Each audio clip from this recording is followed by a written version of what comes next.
মা খাদিজা রাদিয়াল্লাহু তাআলা আনহা আমার নবীকে কেমন ভালোবাসতেন, আল্লাহু আকবার। এ যুবক ভাই, খাদিজার বয়স তখন 40 বছর, আমার নবীর বয়স তখন 25 বছর। মা খাদিজা রাদিয়াল্লাহু তাআলা আনহার বয়স তখন কত বছর? আমার নবীর বয়স তখন কত বছর? 25 বছর। বিবাহ হলো, মক্কার ভিতরে অপমানিত লাঞ্ছিত শুরু হলো। মক্কার ভিতরে গভীর মনোযোগ, মজার আলোচনা, মক্কার ভিতরে সমালোচনা শুরু হলো। খাদিজা এটা কোনো কাম করলো? খাদিজার যেমন চেহারা, তেমন তার রূপ, তেমন তার ধন সম্পদ। খাদিজা বিবাহ করেছে আব্দুল্লাহর বেটা মুহাম্মদকে, যে আব্দুল্লাহর বেটা মুহাম্মদ হলো একজন বকরির রাখাল। নাউজুবিল্লাহ বলেন। এরকম সমালোচনা হচ্ছে। মা খাদিজা রাদিয়াল্লাহু তাআলা আনহা আমার নবীকে ভালোবাসে কি বাসে না? খাদিজা রাদিয়াল্লাহু তাআলা আনহা চিন্তা করলো আমার নবীকে নিয়ে সমালোচনা হবে, তা হতে পারে না। খাদিজা রাদিয়াল্লাহু তাআলা আনহা একটা অনুষ্ঠানের আয়োজন করলেন। অনুষ্ঠানের ঘোষণা দেয়া হলো, মক্কার বড় বড় লিডার যারা, নেতা যারা, সবাইকে আমন্ত্রণ জানানো হলো, দাওয়াত দেওয়া হলো। এইবার সবাই তার বাড়িতে যখন এসেছে, এখানে আবু জাহেল, উতবা, সাইবা, ওয়ালিদ ইবনে মুগীরা, মক্কার বড় বড় টাটকা কাফের নেতা যারা, সবাই এখানে উপস্থিত ছিল। মা খাদিজা রাদিয়াল্লাহু তাআলা আনহা এবার খাবার সব সামনে দেওয়ার পরে দরজাটা বন্ধ করে দিয়েছে। বলছে, মক্কাবাসীরা শোনো, আমাকে নিয়ে তোমরা সমালোচনা করেছো, আব্দুল্লাহর বেটা মুহাম্মাদের সঙ্গে বিবাহ করার কারণে অনেক সমালোচনা তোমরা করেছো। আজকে তোমাদের কাছে 4টা প্রশ্ন আমি করতে চাই। এই 4টা প্রশ্নের জবাব যদি তোমরা দিতে পারো, তাহলে ভবিষ্যতে তোমরা সমালোচনা করবা, আর নয় তোমরা সমালোচনা করবা না। প্রশ্ন কয়টা? আরে ভাই, ঘুমাচ্ছেন নাকি আপনারা? তাহলে শেষ করে দিব, শেষ করে দিব। তাহলে প্রশ্ন হলো কয়টা? এ যুবক, খাদিজা রাদিয়াল্লাহু তাআলা বলছি, আমার প্রথম নাম্বার প্রশ্ন হলো, আমি খাদিজা বেশি সুন্দর নাকি আব্দুল্লাহর বেটা মুহাম্মদ বেশি সুন্দর? আপনারা বলুন তো, কে বেশি সুন্দর? আমার নবীর চেহারা ছিল তো এমন চেহারা, আমার নবীর চেহারা ছিল এত সুন্দর, পূর্ণিমার চাঁদের চাইতেও আমার নবীর চেহারা ছিল সুন্দর। মা খাদিজা, আম্মা জান আয়েশা সিদ্দিকা রাদিয়াল্লাহু তাআলা আনহার কাছে প্রশ্ন করা হয়েছিল, ইউসুফ আলাইহিস সালাতু ওয়াস সালামকে দেখে মিশরের সুন্দরী নারীরা ফল কাটতে গিয়ে আঙ্গুল কেটে ফেলেছিল। ওখানে ইউসুফ নবী না হয়ে যদি আখিরি জামানার পয়গম্বর হলো, তাহলে মিশরের নারীরা কি করত? আম্মা জান আয়েশা সিদ্দিকা রাদিয়াল্লাহু তাআলা আনহা বললেন, ওখানে তো ইউসুফ নবীকে দেখে মিশরের সুন্দরী নারীরা হাতের আঙ্গুল কেটে ফেলেছিল। যদি আখিরি জামানার পয়গম্বর হতো, তাহলে আঙ্গুল কাটা তো দূরের কথা, মিশরের নারীরা কলিজা কেটে ফেলতো, টের পেত না। আরো জোরে কর না সুবহানাল্লাহ। আমার এইবার মক্কার বড় বড় নেতারা বলছে, খাদিজা কি বলে? প্রশ্ন করেছ, তুমি বেশি সুন্দর নাকি মুহাম্মদ বেশি সুন্দর? এটা তো বলতেই হবে, খাদিজা মুহাম্মদের মতো এত সুন্দর চেহারাওয়ালা মানুষ না এই পৃথিবীতে কোনোদিন ছিল না, এখন আছে, ভবিষ্যতে আসবে। তার মানে খাদিজা চেহারার দিক থেকে তুমি জিতে গিয়েছো। আল্লাহু আকবার। এইবার খাদিজা রাদিয়াল্লাহু তাআলা বলছি, আমার দ্বিতীয় নাম্বার প্রশ্ন হলো, আমি খাদিজার বয়স বেশি নাকি মুহাম্মাদের বয়স বেশি? মক্কার নেতারা যারা, মুরব্বী যারা বলছে, খাদিজা বয়সের দিক থেকে তোমার বয়স 40 বছর, মুহাম্মাদের বয়স 25 বছর, তাহলে তো বয়সের দিক থেকেও খাদিজা তুমি জিতে গিয়েছো। তার মানে আমরা যখন মেয়ে বিবাহ দিতে চাই, সবসময় চিন্তা করি যাতে জামাইটার বয়স 5 বছর মেয়েটার চাইতে বড় হয়, বেশি হয়। আর এখানে আল্লাহ নবীর চাইতে খাদিজা রাদিয়াল্লাহু তাআলা আনহার বয়স বেশি, তাহলে জিতেছে কে? কি সুন্দর ইবাদত। এইবার খাদিজা রাদিয়াল্লাহু তাআলা আনহা বলছে, আমার তৃতীয় নাম্বার প্রশ্ন হলো বংশের দিক থেকে কে জিতেছে? তদানীন্তন সময়ে উচ্চ বংশের নাম ছিল কুরাইশ বংশ। হুজুর, কি বংশ? কুরাইশ বংশ। মক্কার লিডার যারা, নেতা যারা, জ্ঞানী যারা, মুরব্বী যারা, তারা বলছে খাদিজা তুমি তো বয়সের দিক, গোষ্ঠীর দিক থেকেও তো তুমি জিতে গিয়েছো। সুবহানাল্লাহ। তাহলে এইবার আবু জাহেল এইবার বলছে খাদিজা এইসব প্রশ্ন দিয়ে কাজ হবে না, তুমি আসল জায়গায় হেরে গিয়েছো। মুহাম্মদ হলো একজন গরিব, মুহাম্মদ হলো একজন রাখাল, মুহাম্মাদের ধন সম্পদ কিছুই নাই, এদিক থেকে তো তুমি হেরে গিয়েছ। মা খাদিজা রাদিয়াল্লাহু তাআলা আনহা আমার নবীকে এত ভালোবাসতেন, বলছো মক্কাবাসীরা শোনো, আমার নবীকে তোমরা বলছো গরিব, আমি খাদিজার তো সম্পদের কোনো অভাব নাই, আমি খাদিজার তো গাড়ি বাড়ি কোনো কিছুর অভাব নাই। শোনো, আজকে তোমরা সবাই শান্তি থাকো, আমার যত টাকা, আমার যত ব্যবসা বাণিজ্য, আমার যত সম্পদ যা কিছু আছে সব কিছু আমি আজকে আমার নবীর নামে লিখে দিলাম। আরো জোরে বলি সুবহানাল্লাহ।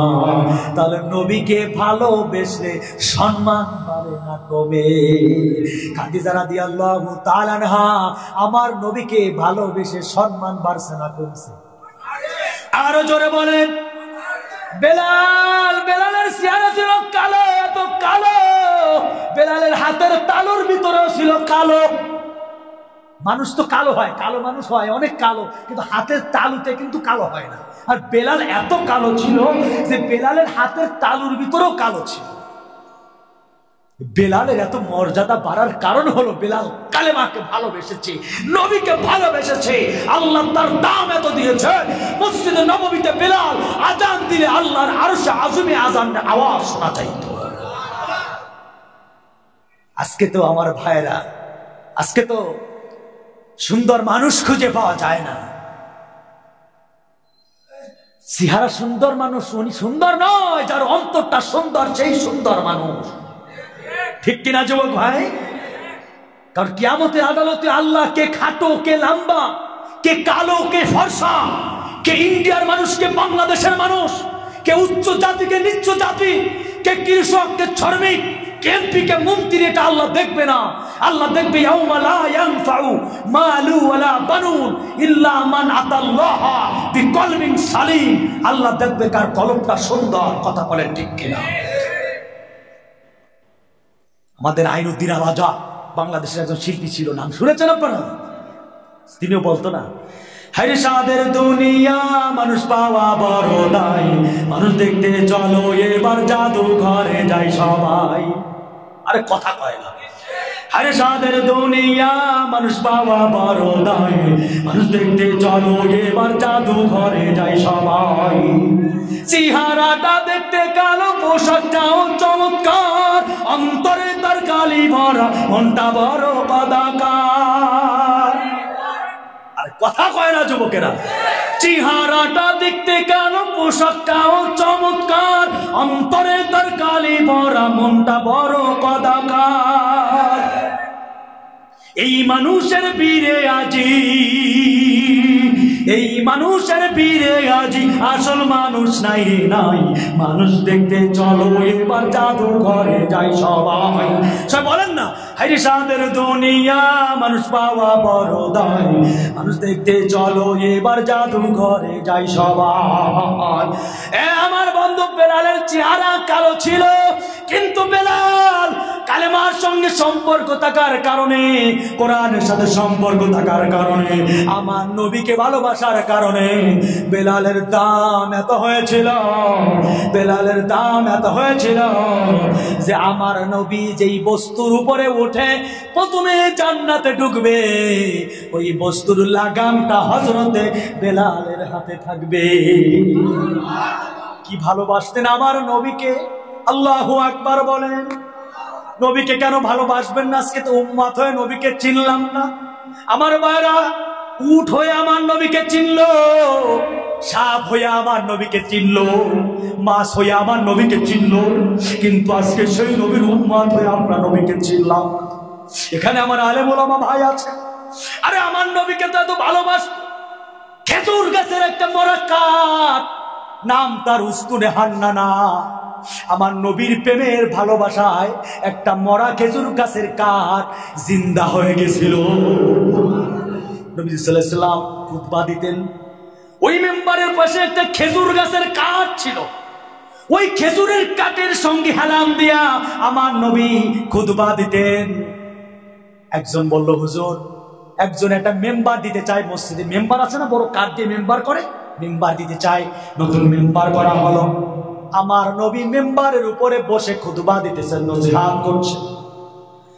এইবার হঠাৎ করে ছোট বাচ্চারা যেরকম করে ফুফিয়ে ফুফিয়ে কাঁদে, ডুগরিয়ে ডুগরিয়ে কাঁদে, দেখবেন ছোট ছোট বাচ্চা, আপনার 3 বছর 4 বছর বয়স আপনার ছেলে আপনাকে বলে যে বাবা তুমি আমাকে অমুক জিনিস কিনে দাও, কিন্তু আপনি বললেন পরে দিব, ও দেখবেন মুখটা বেঁকায় বেঁকায় ফুফিয়ে ফুফিয়ে শো শো শব্দ করে একটা আবেগী ভালোবাসায় কাঁদে। এই কাঁদাটা বড় মায়ের কাঁদা। আমার মায়েরা ডুকরিয়ে ডুকরিয়ে ফুফিয়ে ফুফিয়ে কান্নার আওয়াজ বের হচ্ছে। আমার নবী খুতবা থামাই দিলেন, সাহাবায়ে কিরাম একজন আরেকজনের দিকে তাকায়, কে কাঁদে? আবু বকর, উমর, বেলাল, হযরত আলী, উসমান একজন আরেকজনের দিকে তাকায়, কে কাঁদে? আমার নবী এবার ভালো করে তাকিয়ে দেখছে, তো কোনো মানুষের কান্না নয়, এ তো উস্তুনে হান্নানা, একটা মরা খেজুর গাছের কাঠের ভিতর থেকে কান্নার আওয়াজ আসতেছে। আমার নবী জিজ্ঞাসা করলেন, উস্তুনে হান্নানা তুমি কেন কাঁদো, কাঁদতেছো কেন? উস্তুনে হান্নানা বলছে, নবীজি ইয়া রাসূলুল্লাহ, ইয়া হাবিবাল্লাহ, আপনি আমার সঙ্গে হেলান দিয়ে খুতবা দিতেন, আমি উস্তুনে হান্নানা আমার কত ভালো লাগতো। আমার নবী আমার সঙ্গে হেলান দিয়ে আমার নবী খুতবা দিতেছেন। ওগো নবী, নতুন মেম্বার হওয়ার কারণে আমাকে আপনি দূরে সরায় রেখেছেন, এই বিরহের বেদনা সহ্য করতে পারি নাই, এজন্য আমি উস্তুনে হান্নানা কাঁদছি। আমার ভাইরা, আল্লাহ নবী কেঁদে দিলেন, সাহাবায়ে কিরামের কান্নার রোল পড়ে গেল। আমার নবী বললেন, উস্তুনে হান্নানা তুমি কি চাও বলো, কি চাও বলো? উস্তুনে হান্নানা বলছে, নবীজি আমি আপনার সঙ্গে জান্নাতে থাকতে চাই। আমরা যে তার আদরের উম্মত, উম্মতের করলাম কি? সবাই বলেন, আমরা যে তার মোহাম্মতের উম্মত, কয়দিন কেন্দেছি। নারায়ে তাকবীর। উস্তুনে হান্নানাকে কাপড়ের কাপড় পরায়া নবীজির পা মোবারকের কাছে দাফন দিয়েছে। সুবহানাল্লাহ। এখানে শেষ না আমার ভাইরা, এইভাবে করে মর্যাদা কেন হয়েছে? ওই নবীকে আল্লাহ এত ইজ্জত দিয়েছে, এত সম্মান দিয়েছে, নবী শিক্ষা দিয়েছে, যত বড় বিপদে পড়ো না কেন সবসময় ভরসা করবে কার উপর? আরো জোরে, কার উপরে?